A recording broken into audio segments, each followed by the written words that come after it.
Hi, my name is Kaya. I'm 18 and I have POTS. I'm Esther. I'm 28 and I have dysautonomia.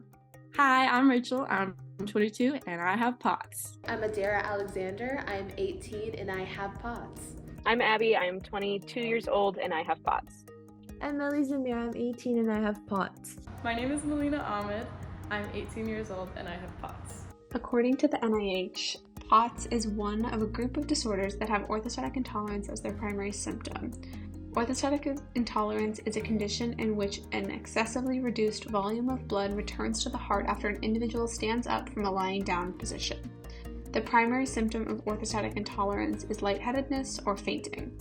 Lightheadedness or fainting is also accompanied by a rapid increase in heartbeat of more than 30 beats per minute or a heart rate that exceeds 120 beats per minute within 10 minutes of rising. The faintness or lightheadedness of POTS is relieved by lying down again. But does this definition cover everything that people with POTS deal with on a daily basis? Not at all. Definitely not. No. I know that definition and it makes me so mad. I just think it's so much more than having a high heart rate. It's more than just fatigue. It impacts your entire day-to-day life. It's, the fatigue, the stomach pain, the joint pain that I have, the other GI issues. It's not just when you stand. I kind of dismissed it as an idea at first just because of the official definition. If someone had told me that when I was trying to understand what I was dealing with, I wouldn't have thought it was POTS, just with that description. So what does POTS mean to the people who have it? Things that my body is supposed to be doing automatically without me thinking about it, it's pretty bad at doing. POTS is a form of dysautonomia, which basically means that your autonomic nervous system, which controls all your autonomic functions, heart rate, digestion, blood pressure, all that kind of stuff, doesn't work right.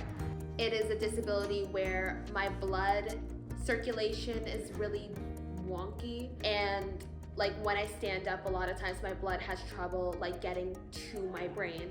People with POTS have a variety of symptoms, and often these symptoms vary person by person and day by day. Some of these symptoms include my head hurts all the time. I pass out a lot. I'm always really hot, but right now I'm very cold.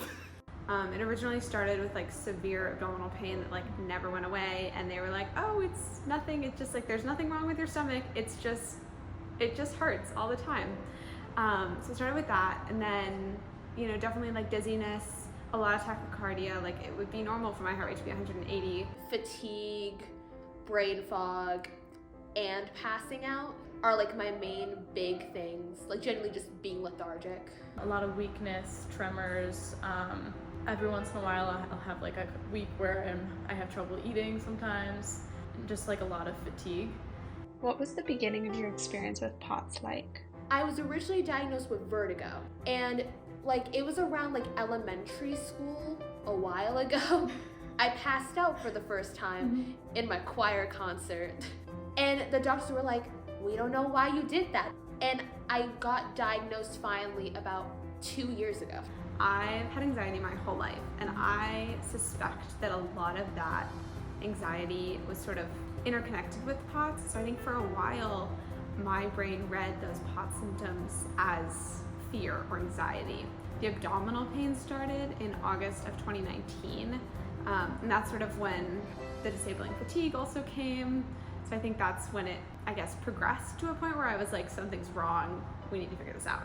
I feel like it was kind of gradual, and a lot of it was just things that I thought that everyone had, so it didn't occur to me to pay attention to it. I got mono and then never really fully recovered, and then suddenly got much worse a couple of months after the mono subsided.